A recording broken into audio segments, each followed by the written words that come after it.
Welcome to the first day of our conference. I'm really happy that you're here, and I'm really glad to welcome our remarkable panelists here, which will be introduced in a couple of minutes by Mercedes Bunz. I have the pleasure to introduce you briefly to Mercedes. Dr. Mercedes Bunz is a senior lecturer at the University of Westminster, London. She teaches media philosophy and journalism. She was also working as a journalist for The Guardian, and was also working as an editor for the Tagesspiegel Online in Berlin, as well as for City magazine in Berlin. She co-founded the quite famous Debug magazine here in Germany, and writes about technology, media, critical theory, and journalism. She's also the author of a book, numerous books. One of them is The Silent Revolution, How Algorithms Changed Knowledge Work, Journalism and Politics Without Making Too Much Noise, which created quite an impact here in Germany. And I'm happy to welcome you. I give it over to you. Thanks, Mercedes. Thank you for the lovely introduction, Fabian. Can we first look a little bit at algorithms?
Hello, technique. Welcome to the panel looking into machines, metadata and algorithmic thought, which we sort of worked at under the subtitle Algorithmic Governance. What you just saw was an algorithm dance created by a Romanian university, Sapienza University, in 2011, I think. It's quite beautiful, and I thought we start this session by looking at the elegance of algorithms, which we will talk about today. I think it's quite important that we understand that they look quite simple, which they, of course, are not. And what we just saw is an insert sorting algorithm. And of course, in reality, if it works incredibly fast when they are sorting information for us. I think it is important to look at algorithms from a different side, and I love the visualization because it takes us somewhere else. Because a lot of times we criticize algorithms or we comment on them with prejudices that we sort of grew quite fond of, but we actually don't interfere with them. The same discussion was a little bit what we had yesterday when Rex spoke, and in the Q&A we said, okay, maybe we should start tinker, interfere, work more with algorithms than just criticizing them. The interesting thing is when it comes to digital technology, and especially here in Germany, you can say so, that, Germany is a country which is very, very critical of digital technology and data collection, rightly so, and also very critical of Google. Who in this room is critical of Google or wary of Google? Hooray. The interesting thing is that if you look at the statistics, Germans, we are one of the two countries who managed to blur our houses on Google Maps, as you might know. Germans use Google more than other countries do. The US has a search engine percentage of 65 when it comes to Google, so the market, so 65% of the people are using Google. In Germany, it's above 90. And that's very interesting because that also brings me to the point that a lot of times we criticize technology, but there seems to be something wrong or something not working with critique here. And this is why I really think we should look at algorithms more closely and tinker with them, work with them, and not just sit there and think like, oh God, our reality, and comment on how our reality is changed by digital technology. I think it's not enough to just comment on it. I think it's much more important to start really looking at what is happening when we are using it and using it in a different way. All right. So these are my sort of introductory comments before I start to introduce my two speakers. I'm very happy that we are discussing algorithms today here.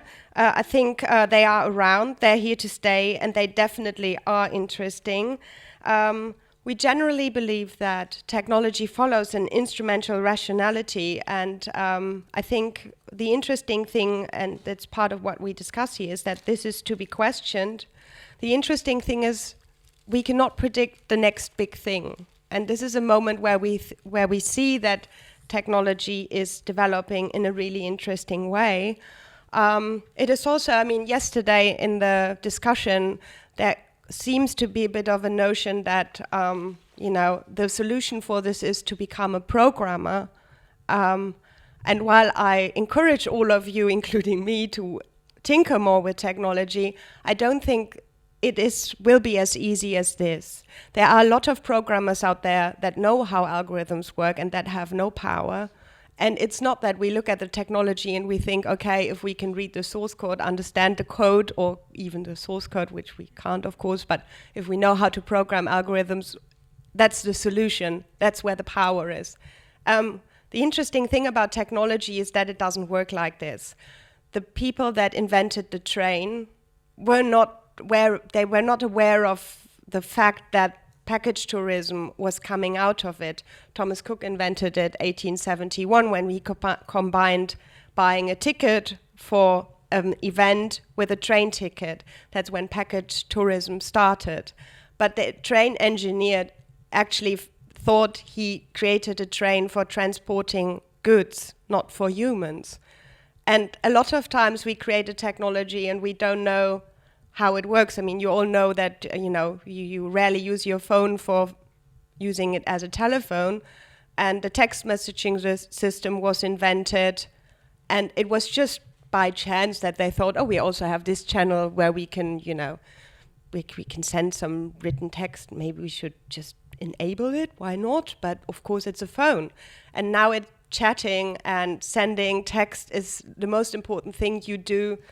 Please not during this session, but generally you do when you use your phone. And so one thing I find very interesting when it comes to technology is that it is quite disparate. So it has levels that obviously have nothing directly to do with each other, but they resonate in a very different way. And this is what we're going to look, long introduction, I'm sorry. This is what we're going to look at here at the panel today. We are looking at two different levels of technology. If you don't understand always what we are talking about, please bear with us. It's a very complicated topic, and I think sometimes beginning to understand, it's enough to see that there is something out there. And if we, with this panel, can show you that there is so much more out there we should know about when looking at algorithms, I think we will be very happy. So let me introduce my speakers, Luciana Parisi, who came from London this morning. She's a reader in cultural theory at the Centre for Cultural Studies, Goldsmiths, University of London, where she also is chair of the PhD program and co-director of the Digital Culture Unit. She's interested in cybernetics, information theory and computation, complexity and evolutionary theories. Her writing and thinking also critically addresses the techno-capitalist investment in artificial intelligence and other technology. In 2004, she published Abstract Sex, Philosophy, Biotechnology and the Mutations of Desire. And her last book is Contagious Architecture, Computation, Aesthetics and Space with MIT Press. She's currently researching the philosophical consequences of logical thinking in machines. About she will talk to us after Dirk Baecker, who sits to my left. He's professor for cultural theory and management at the University of Witten-Herdecke, to which he came from the Zeppelin University, where he's still a visiting professor, I think. Is that correct? Mm-hmm. He studied sociology, economics, and economic history at the universities of Cologne and Paris. Famously wrote his philosophical dissertation with Niklas Luhmann at the University of Bielefeld, where he also submitted his habilitation. I don't need to explain what a habilitation is. I think most of our English guests know that it's the German system. He had many grants and visiting professorships, among them in Vienna, Basel, the Heisenberg grant, and a research project on risk management in banking, which he did as a visiting scholar at Stanford University. And his current areas of interest are sociological theory, culture theory, economic sociology, organization research, and management education. And I hope your favorite project is CAJAX, about which you will talk to us, metadata in a sociological perspective. Thank you, Mercedes. Thank you very much, Mercedes, and thank you very much for inviting me here. I will not talk about CAJAX this day. I will try to talk about metadata in a sociological perspective. And I will try to ask and a little bit answer 3 questions. First, what are metadata? Second, how and why are metadata really able to predict human behavior? And third, the sociological question, are there possibly a kind of metadata which are able to describe human behavior as structured but not predictable? 3 questions.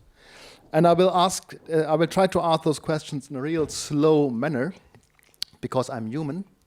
I'm a real slow algorithm, you know, and I have to understand what I'm talking about in order to talk about it.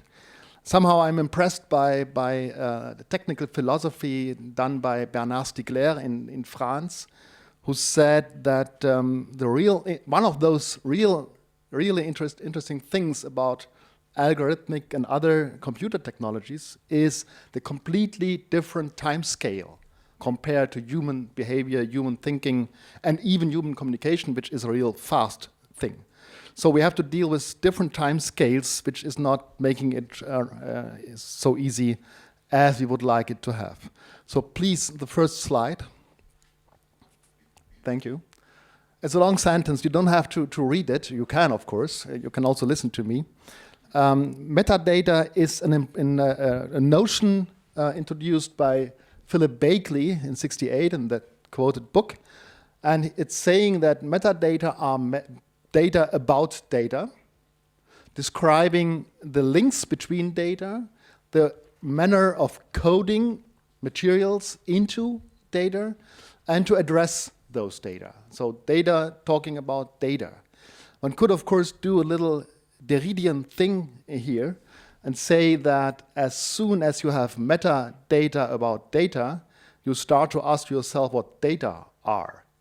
And you will discover that data already are metadata because they code certain things due to a certain theory, due to certain algorithm, due to certain, let's say, hypothetical apparatus, such that already in those data is a meta thinking happening, which is leading us to the impression that there are no raw data as such, but always constructed things, constructed numbers, constructed impressions of any kind, which are then part of a data universe which is sorted and addressed by those metadata. And of course, the interesting question for us is, are those metadata used by algorithm of monitoring human behavior by secret services, by firms, by churches, by universities, I think at some time in the future, are those metadata really able to predict human behavior as we are always told they are able to do so? And as lots of anecdotes, which I spare myself to recount now about Pampers and books and so on, are trying to make us believe. And I take one example of a guy at the MIT, Axel Pentland, please the next slide, who is working with metadata on a very successful level. He is not only working with metadata, but always also with the big data.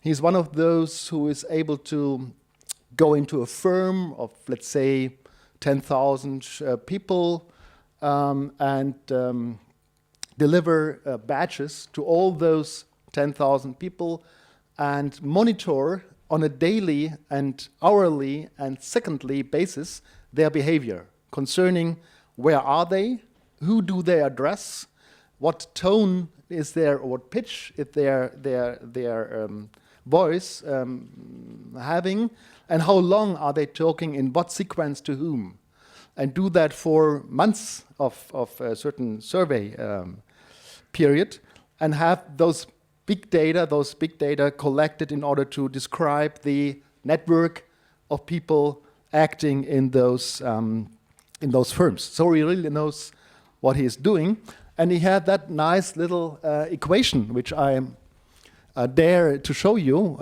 without trying to impress you. It's saying that the probability of any hidden behavior of a person C is depending from the behavior of all other people known by that person C in a previous period of time.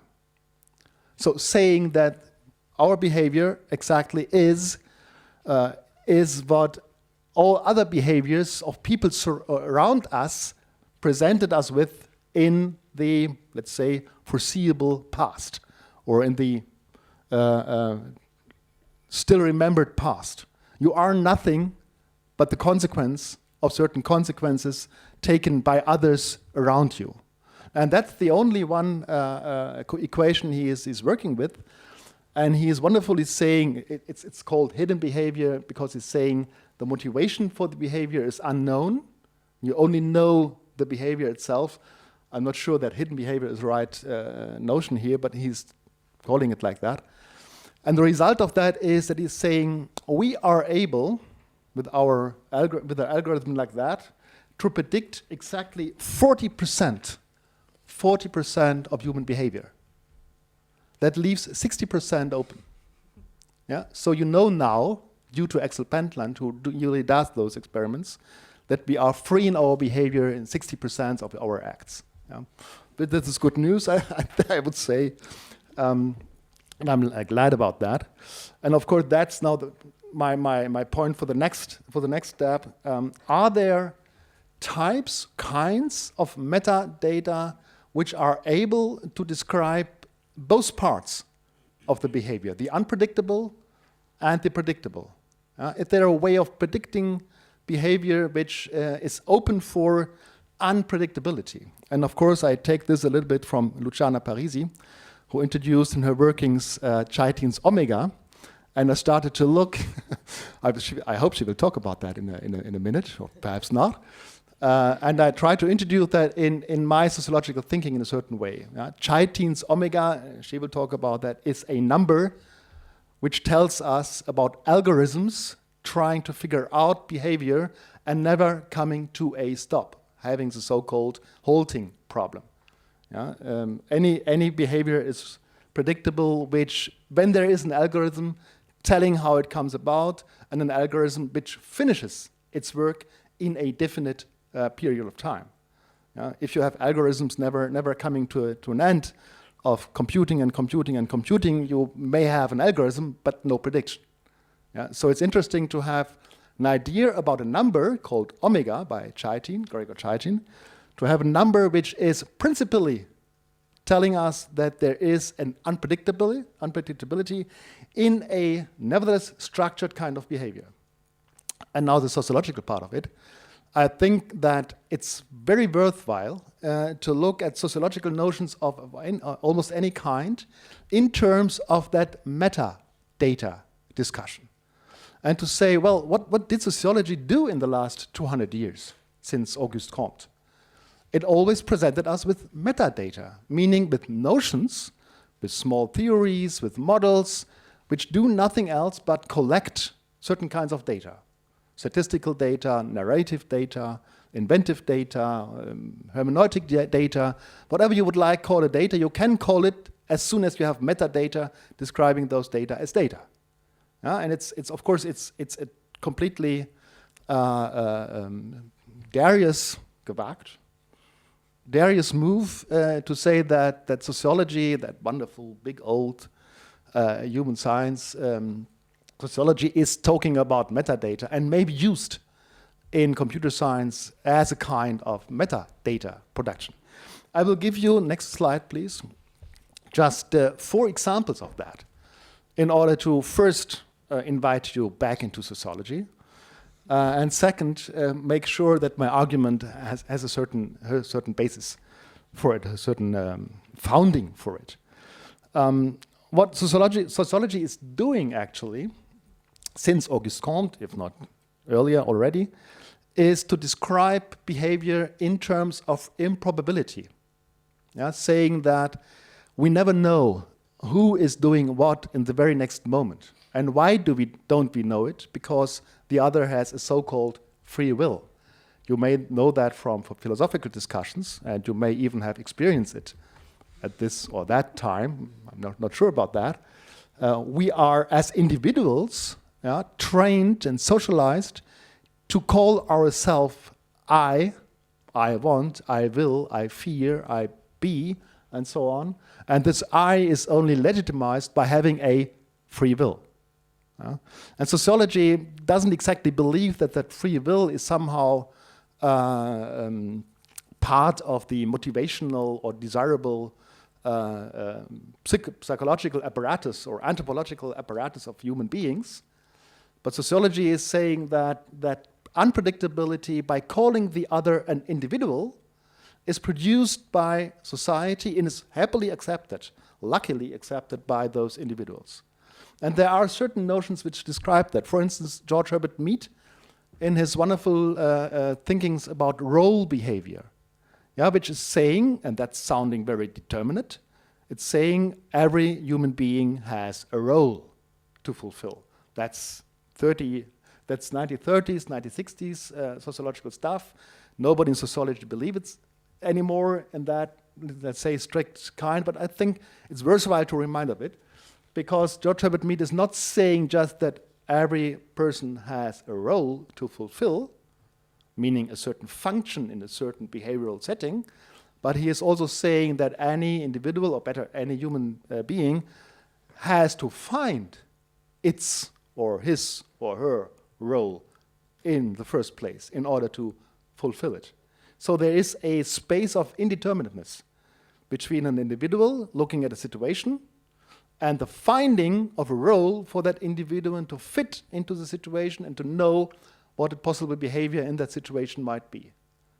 And George Herbert Mead is showing us in his material that this second, or those few seconds of finding a role, are moments of decisions, of choices. And nobody can predict what kind of role will be found by any one individual. Of course, we help each other finding our roles. For instance, I help you finding your role by talking to you, which makes us here a performer and you an audience. But you can step out of that role at any time.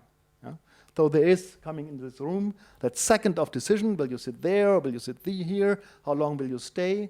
And that second of decision has been there in the beginning and can be updated or can be wieder aufgerufen, can be recalled at any possible moment, which makes you structured and unpredictable at the same time. And of course, I don't want to talk about all of them because that would be boring for you. But Max Weber is famous for saying that, of course, behavior follows norms. But what norms is not to be known beforehand, because there are lots of norms and they are conflicting among each other, such that any individual selecting a norm for its behavior has again that choice of certain possibilities. And Talcott Parsons possibly is the most explicit about that ambivalence within the structured behavior of people. Talcott Parsons is famous for having put a theory shock to sociology.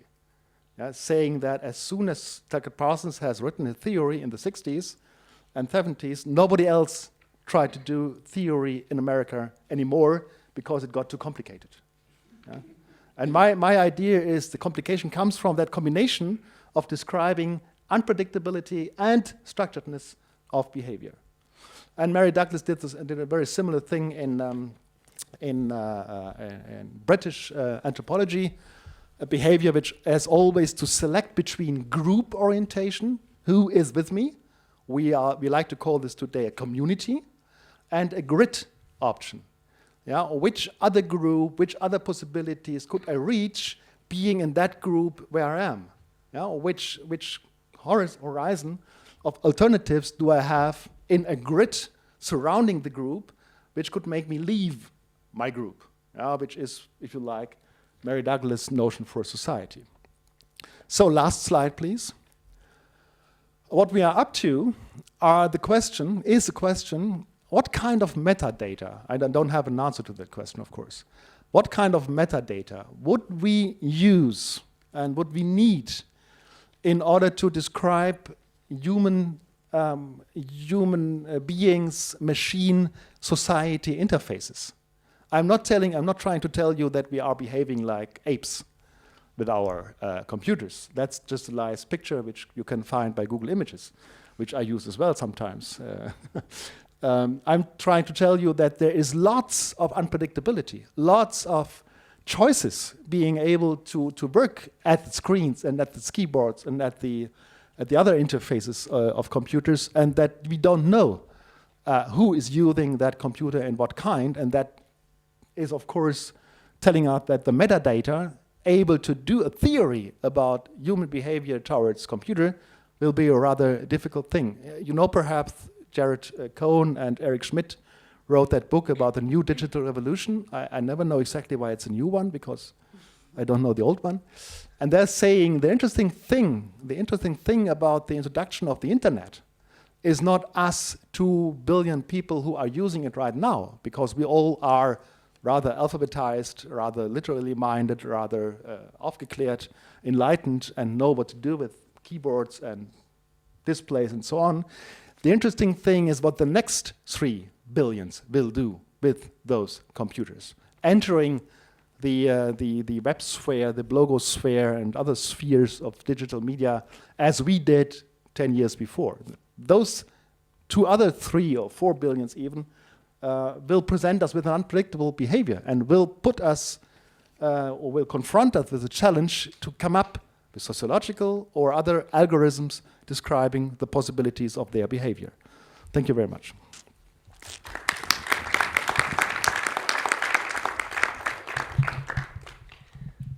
Luciana, do you want to continue? What I find very interesting is actually that you discussed prediction not as a fact, but as a sort of discourse. Mm-hmm. I hope we come back to that.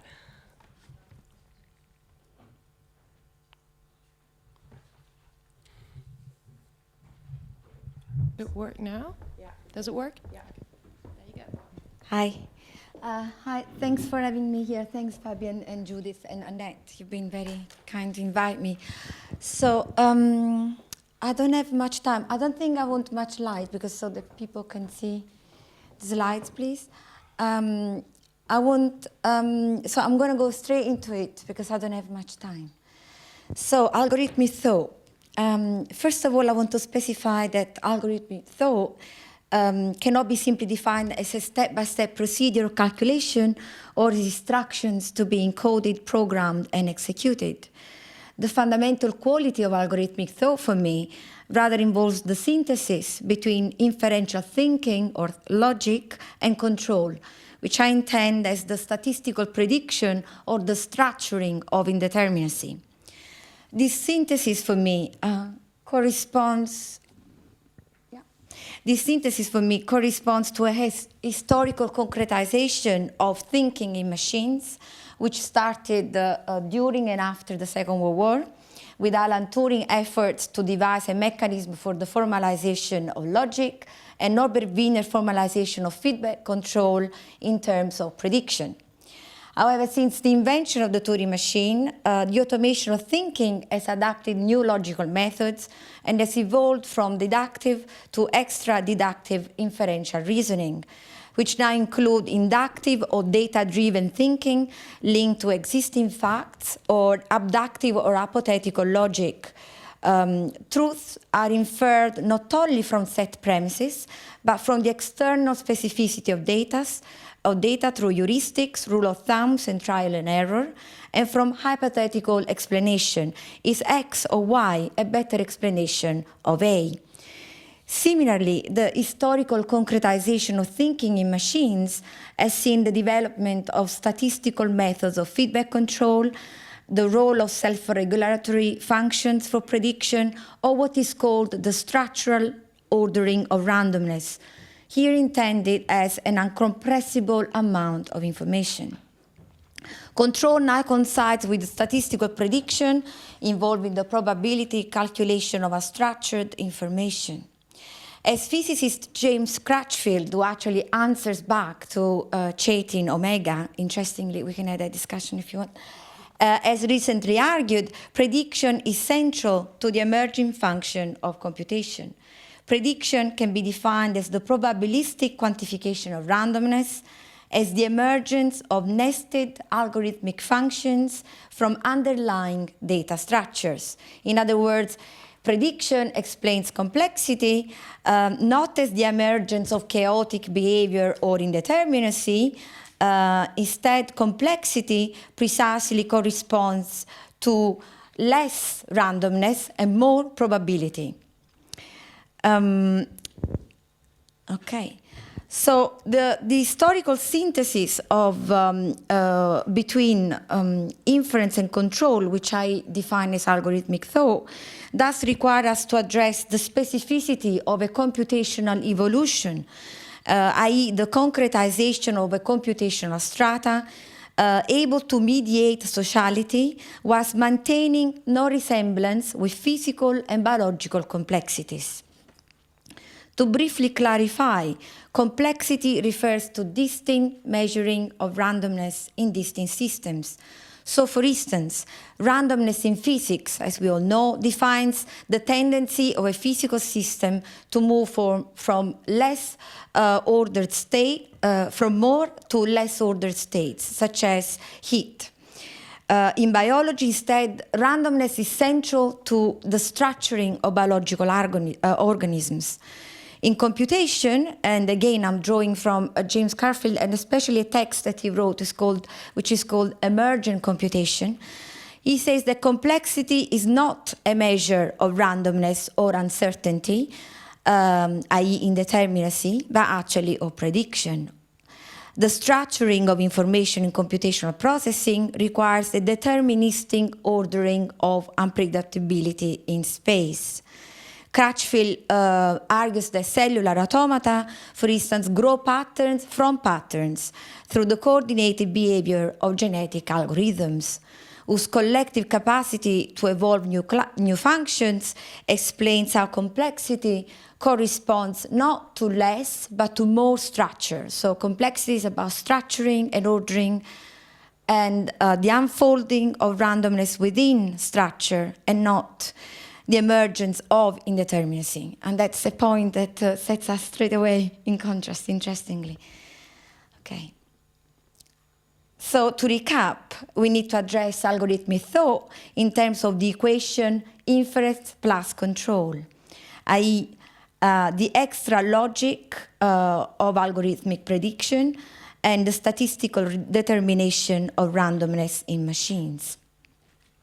From this standpoint, we can state that algorithmic thought is not the same as big data or metadata, which is structurally and semantically defined for algorithmic processing, and is also attached to context-bound specificities. As we know, from the large amount of big data, there's always a possibility to find the content, and that's the big question about security, I guess. Algorithms, we know, can be used to compile metadata, but the existence of metadata inevitably accelerates nested functions of algorithms for predicting new functions. This may have important consequences for the development of machine learning capacities of knowing that through the metadata mining of image, speech, and location matching, for instance, because the vast stacking of data cannot be separated from the emergence of a structural coordination of algorithmic functions involving not only the generation of new data, but also and potentially the computational emergence of knowing how. And that's my point.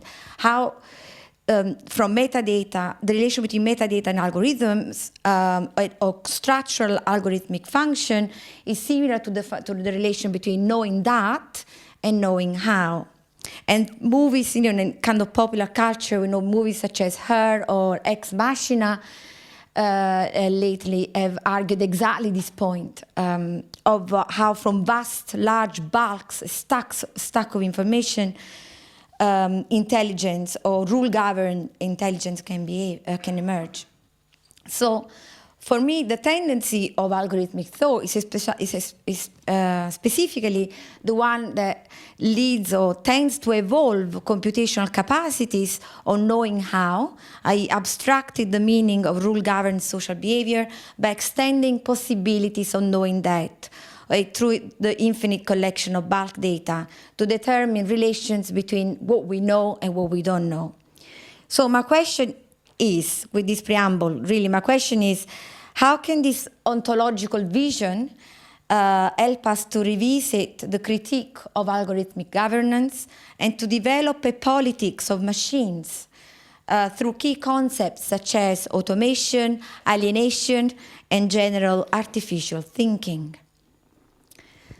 So we know that much critique of technology today focuses on the dominance of algorithmic governance, its causal opacity, the problem of unsupervised algorithms in high-frequency trading, stemming from this kind of algorithmic use of other algorithms or algorithm talking to other algorithms, refers to the dominance of a meta-relation between data systems that are self-aware, self-governing, and command our mediated social practices. Now, this view of algorithmic governance, if you look closely, and they actually argue for that as well, is predicated on the crisis of deductive logic or axiomatic truth, which is said to have been replaced by an inductive method of data-driven thinking, a data-driven thinking that skips logic altogether and that relativizes norms and rules. So this view is really not far from what we all know Gilles Deleuze already said in the Postscript of Societies of Control, arguing that the affective interiorization of feedbacks had ultimately led to this kind of undecidable condition between command and freedom. In particular, the algorithmic governance of populations here corresponds or has been argued to be equivalent to some kind of irrational workings of a fragmented automating machine that directly programs conduct through the modulation of data. Similarly, it has been argued that the end of deductive logic or rationality has activated a technological retention of cognitive reasoning, which somehow decreases human capacities of critical thinking.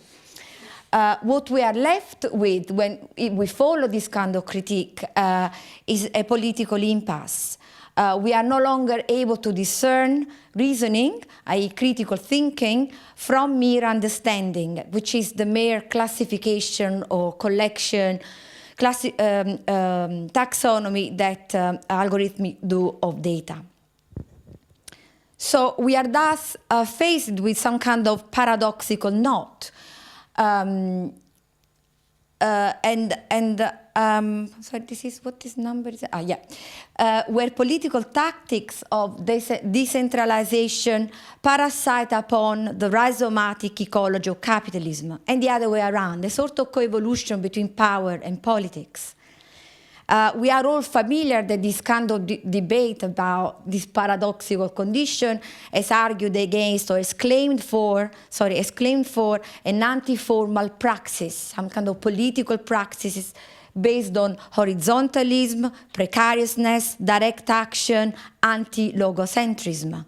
and also as claimed for the kind of productive activity of control and positive feedback, especially, i.e. the more control, the more randomness, because there is no possibility of controlling everything, and because randomness is thought to be something opposed to control.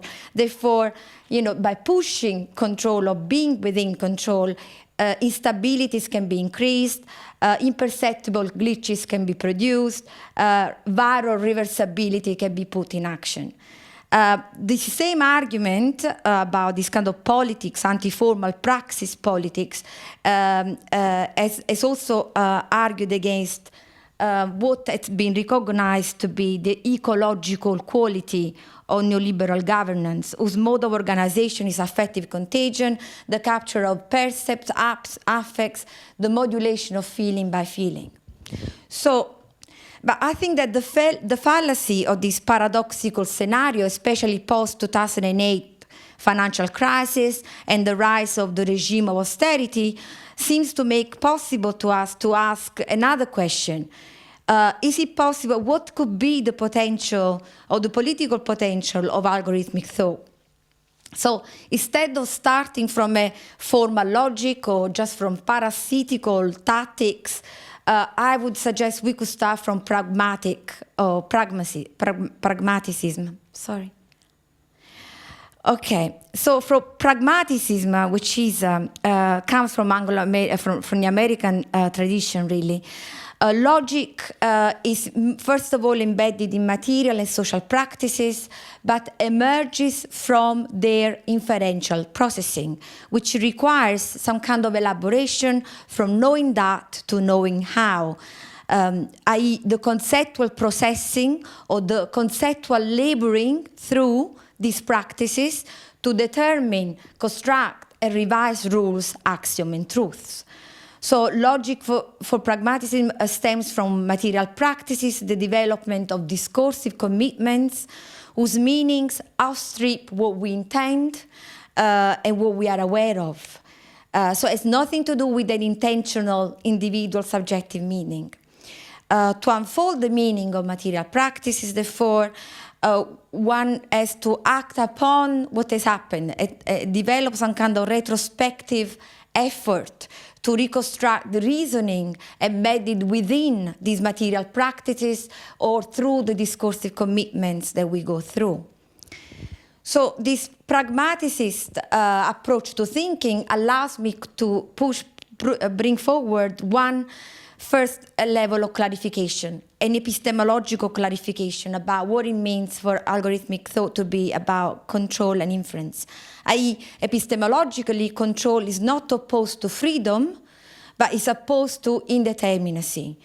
Statistical mechanics shows us that computation involves maximum prediction and minimum randomness. Secondly, we need to be wary of the sublimation of indeterminacy and of non-procedural thinking, i.e. the claim that critical thought needs to be liberated from the iterative functions of algorithmic prediction. Because this misses an important point, the point that comes from computational theory itself, i.e. that logic coincides with the structuring of randomness, where patterns emerge from material infrastructures. So information control, one could argue, as an internal politics, because its scientific practices work to evolve inferential procedures of knowing how from the meta collection of data or the computational extension of knowing that. We can also, at this point, suggest an ontological clarification. Ontologically, we should issue a warning against the critique of algorithmic governance because it assumes that the irrational governance of neoliberal capital is one with the logical function of data-driven randomness. This ontological convergence also merges the critique of capital with the critique of technology. And I think what is missed is exactly that when we ontologize in one substance, capital and technology, we miss the history. We miss the historical mechanization of inferential reasoning machines and the emergence of automated logic. We miss the emergence of an alien logic defined by a profound anti-naturalism, which I think we should embrace, an anti-rationalism of reason that could be used also to potentially rewrite and retrospectively look at not only at what neoliberal governance is about, but also the fundamentals of the ontological mission of capital and its kind of contradiction in investing in technology as a whole. Hence, my proposition today, my provocation, is that what needs to be collectively engineered is precisely the political meaning of alienation, or rethink of the political meaning of alienation, and especially alienation from and of technology, so that we could unpack and be closer to achieving a political dimension of machines. But this is some effort that we can only start doing if we stop having a metaphorical critique of algorithmic procedure, algorithmic capacity of learning or computation, algorithmic practices and models, and instead develop an immanent critique. Which means we start messing and entering and learning and through the laborious crisis of what it is. So, alienation. Why this is a concept that I take from the Xenofeminist Manifesto, written by the Laboria Cubonicus collective, who is a collective that defines alienation as a mode of enablement and determination. They speak in this manifesto of alienation as the labor of freedom's construction. The construction of freedom involves not less, but more alienation from knowing that, the specificity, the particularities, the localities of what we know, and instead works towards or proposes a working towards a collective efforts on knowing how. And of appropriating logic-bounded thinking for political ends. This is a politics of alienation that would require a multi-scalar and incredibly painstaking pragmatism of, one, identifying how algorithmic functions play a socially determined role and have absorbed and formalized the social function of reasoning, because reasoning is collective and social first of all, and how this has been abstracted at an inhuman level.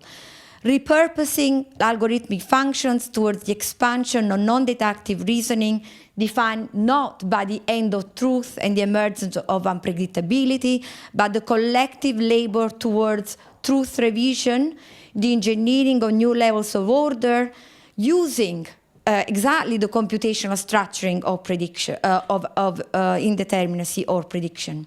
Scaling up the material and discursive practices of computational logic to revise social norms, to generate rules, to construct, in other words, an alien thinking by working through the theoretical dimension of the machine, and articulating the alien function of knowing how, because to articulate the passage from knowing how to knowing that is extremely time-consuming and extremely debilitating as well, in terms of what you know, in terms of starting from what you know and going somewhere else. So how can collectively patterns can be thought to become rules? How tactics and practices can become strategies, how immediacy can become discursive commitment, and ultimately how can we develop some general artificial thinking with machine which stems from the nesting of algorithmic functions and specific practices. Thank you.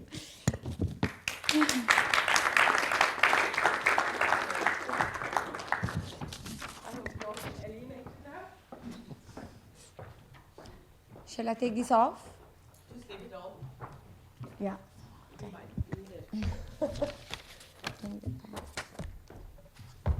Well, thank you both for your lectures.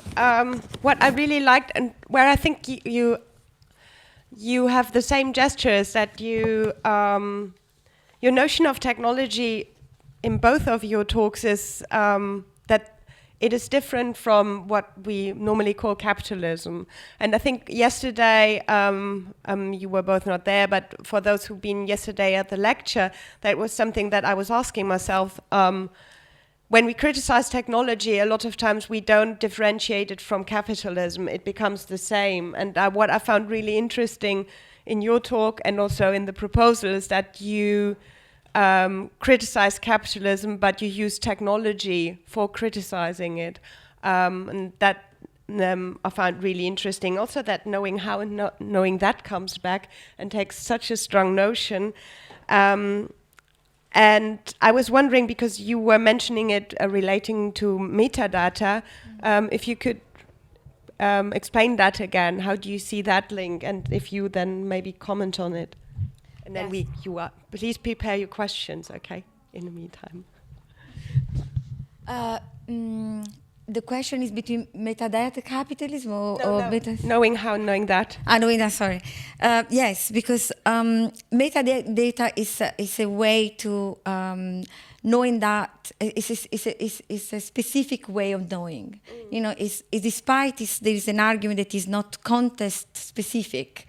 It is context specific because it allows for pin down or from the vast bulk of data, stuck in the vast bulk of data, the activity of security or the activity of algorithms is precisely to be able to go back to a specificity or some kind of context or some kind, and it's also about facts, existing facts, things that have happened.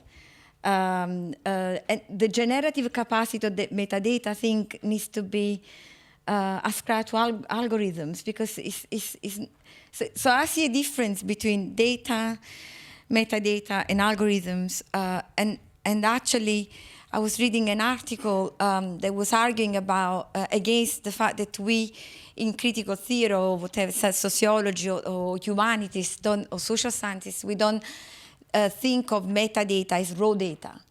And they were arguing, actually, in computer science, that's exactly how they think about it. So there is this kind of hierarchy of knowledge through which the system is built. And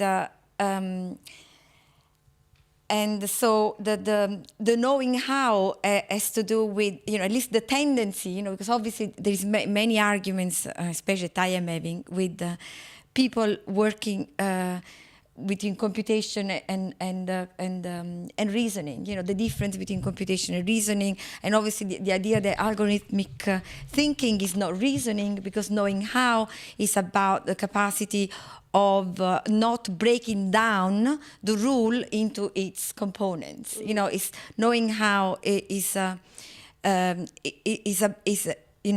comes from Kant understanding of rational behavior as some kind of abstract schema through which every time you act, you don't have to reconstruct the cause. So it's not causality, So there is this kind of break between causality and thinking, or sentience, or knowing that, and thinking, which is I think that's what I wanted to bring out. That metadata is about this taxonomic collective capacity of algorithms to put them all this stack together. But at some point, the tendency of knowing how, i.e. of synthesizing all the data needs to is something that some machine learning experiments is what the research is, for me at least, the interesting research is going.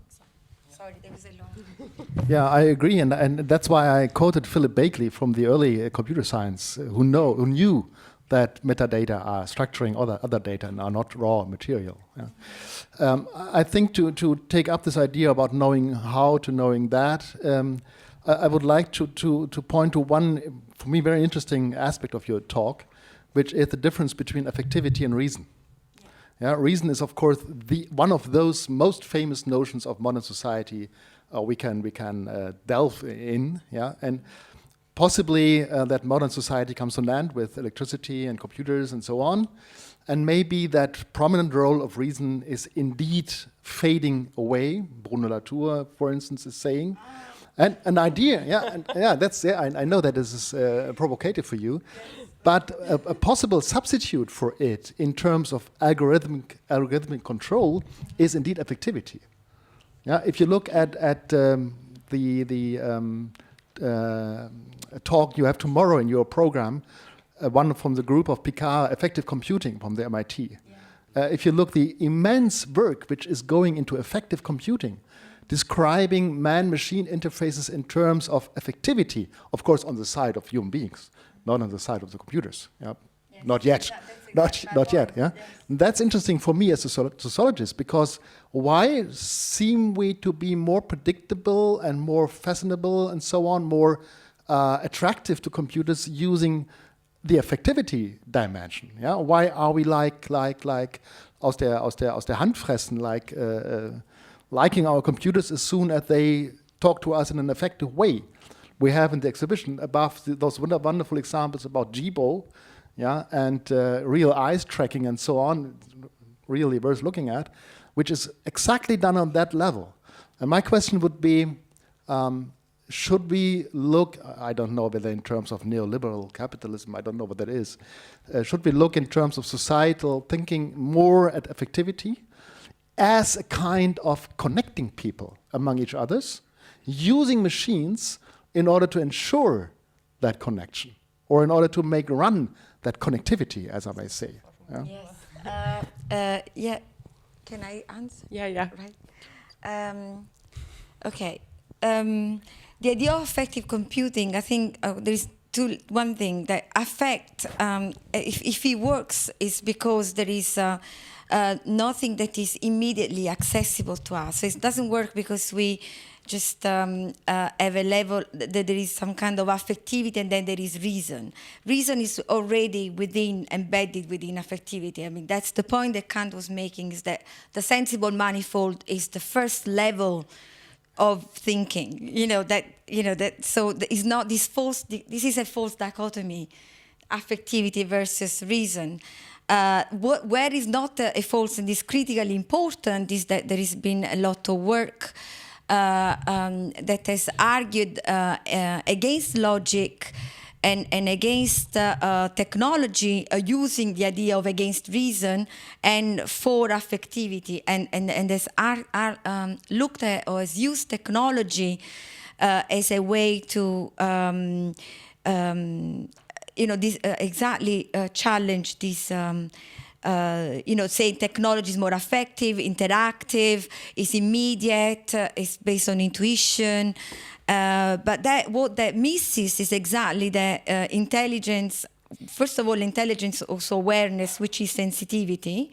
But then, on the other hand, there is also this question that conceptual infrastructure of sensibility cannot be just taken away, because when you feel, you don't just feel with your body, that there is already an idea of feeling. There is nothing that is, you need to know how that is happening, because otherwise you don't know it. You just bang against something without knowing what's happening. So there's always a knowing how into a knowing that. And that's the point I think that I wanted to make in terms of looking at how this infrastructure is, however, related, but the process of relating it doesn't have to flatten one thing onto the other or oppose one thing to the other. I.e., that reasoning is not the same as a feeling. And the kind of development in affective computing is one level of building the machine. The machine that's one part of the artificial general intelligence. There are other parts where research investment is also going. We know cognitive, neural, machine learning, and so on. So I don't think that affective computing says the whole story. It's one story. And it's part of a machine. The machine is massive. For me, the machine, it's got layers and layers and layers. We have no idea. So we get fixated with something, obviously, because that's where the practice happens. But then thinking what this practice is about is quite important. And then another thing about neoliberal capital. Can I say? No. Well, wait 1 second. We come back to that, I'm pretty sure. Are there any questions? Because I know you always need a little bit of time. Anybody? Yeah?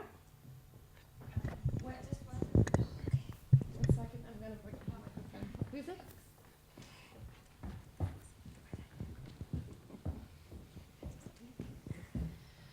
A little question to Luciana. Just probably you could expand a little bit on your, or probably on the specificity of your position in contrast to position of Bruno Latour, because you reacted in a very emotional way, which makes me somehow curious. Yes, the question of network is not as interesting to me, because whilst Bruno Latour was interesting when he said this, we have never been modern, and there's an agency in every system, and the breaking down of systems and their conjunction, then the kind of flattening of every level of discourse, material, logic, that's not interesting to me, because it's exactly in order for us to develop a process philosophy, which is, that's what I'm interested in. But in order for us to develop collective practices, one needs to recognize the distinction of the layers, so what you can do across the layers, or retrospectively look back at the layer of microbial network, and then epistemologically understand how important was the discovery of the logical microbial communication, and not that we are all microbes, as it were. So. There was another question, I think. There was another question there. Yeah. Thank you. This is a question for Dirk Baecker. I don't know if you can answer this. This is just concerning the study done by Alex Pentland, I think. There's two things that interest me. First of all is the this 40% number, unpredictability. Does he think this is absolute, or is this sort of an epistemological limitation, as saying as if we had more data, or if we had more refined processes, then we could reduce this 40% number? This is the first question. Just the second one, then you always run into this old Heisenberg problem of, do the people he runs these sort of experiments on, do they know that they are being that their behavior is being monitored, and how does he factor in that into his sort of into the whole method or process? Thank you. The answer to the first question is it's just a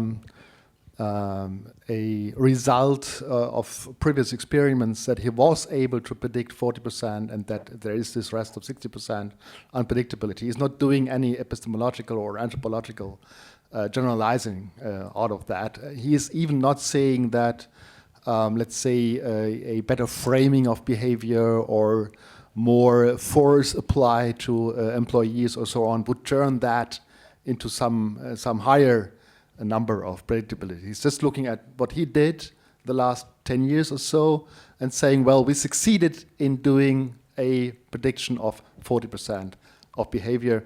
Maybe there are other algorithms which develop that further, but we don't know. So it's not principle about that, but just empirical about that. So, but to him, this number is not absolute. It's not. No, absolutely. It's just, yeah. But you may hope for more, if you like, yeah, or less. Or not, or less. Or less. And the second question, just a word about it. What? Just this. This is really interesting to me, actually, concerning this whole. The Heisenberg question. Yeah, the Heisenberg question. No idea about that. It's MIT stuff, and they are out of any self-referential thinking. So they just do what they do, produce numbers, look at it, and come up with interpretations like that. Yeah. Any other questions?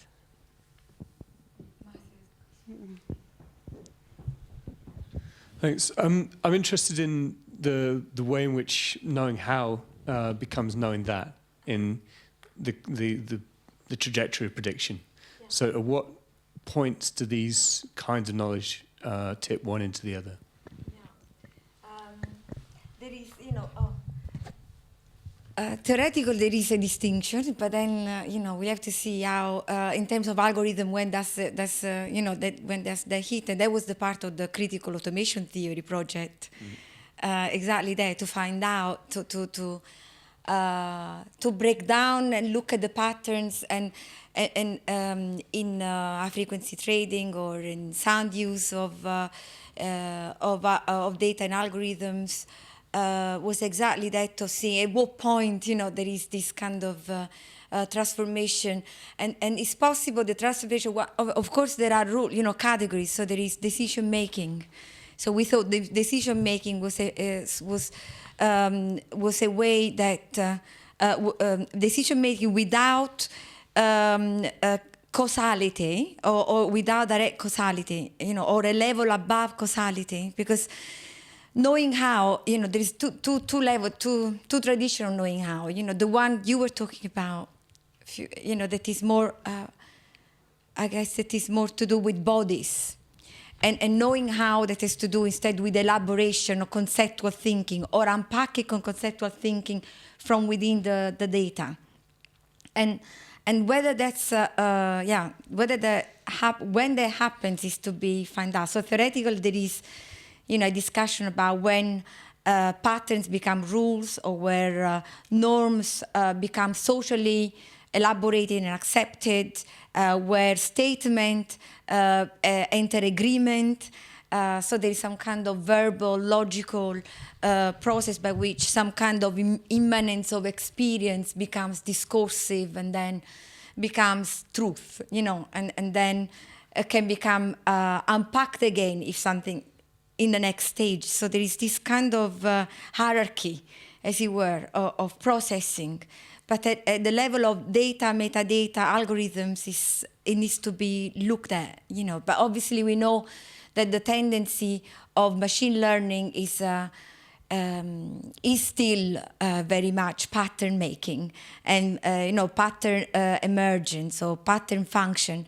But what Crutchfield interestingly suggests is that within computation, because it's about increasing structure, complexity is about increasing structure, whereby there is no randomness almost, there's only pseudo-randomness. So it's a level of prediction that is, is unnatural, because you can say in the different, for us humans, the difference of knowing how and knowing that and knowing how is that, for instance, you know how to ride a bike, or you were saying that the auto keys, and you don't have to break it down. There is not something that you have to rehearse. So there is some kind of acquired knowledge over and over, historical period, social processes, and contradiction and resolutions. So there is massive frame, okay? So the computational power of frame is not there yet. So, but for me, it's the tendency that is interesting, whether that would happen or not. Mine is a vision. I'm not a sociologist, so I don't have analytics in the same way. I just work in a bit of a different way. Are there any other questions? I have a last one otherwise. Luciana was talking about control, and you were talking about free will, Dirk. How did you, I saw there's a sort of relation. How did you see, because you were talking about control, that freedom is not the opposite of control, but indeterminacy. So what's your take on that? Does that? I would agree not to do let's say, too strong distinction between those two. Because Luciana used the cybernetic notion of control, which consists in saying you may be able to control something if you are able to control yourself. Yeah, Ross Ashby. Yeah, it's a Machiavellian notion. Yeah, a king controlling the country is a king controlling himself towards that population and deciding what kind of action is necessary at what moment. So I always like to say that there is a Teutonic understanding of control, which means putting your hand on something and keeping it still, Herrschaft, dominance. And there's an Anglo-Saxon understanding of control, which means it's you who you're starting with when you try to control something else or somebody else. And of course that may mean that in order to be able to control somebody in your marriage, for instance, or in classroom, or in a panel like that, you have to start to begin to present the others with your own free will. Because if you are sitting there and be completely predictable, nobody would like to relate to you. Yeah? So a way to relate to the other is beginning with presenting the other with an own free will in order to appear as an individual, which is worthwhile to relate to. Interesting, but I wasn't thinking in those terms. I was thinking about that. No, that's why it's so interesting. It reminded me of Sun Tzu, The Art of War, which is obviously a very important ethic book. Where it's exactly that kind of in distinction between the body of the individual and the body of the population. It means that control is collective, and the interesting thing for me, the xenofeminist the statement that alienation is about constructing. Freedom. So in a way, is not about it's not that kind of understanding of self and other, individual versus society, but it's actually, and it's also what is interesting in pragmatism, that the idea of reasoning is social. The idea, it's first of all social. So it doesn't come from my head, your head, or some kind of magical, rational. Some kind of faculty, but it's a practice, first of all. It's a social practice through which elaboration of right or wrong, yes or no, binaries are actually important in order to, alienate from what is given to you and actually construct what you want to do. So increase decision rather than decrease decision collectively. All right, I'll do the collective decision to end the panel with that. Thank you very much for bearing with us. I really hope that you take away from this that technology is not an instrument and it's not driven by instrumentality, but that's a big, huge universe we need to interact with, and that there's too often a certain sort of ideology that stands in the way, and that needs to be questioned. With both lectures did really well. So thank you for... Thank you, Mercedes.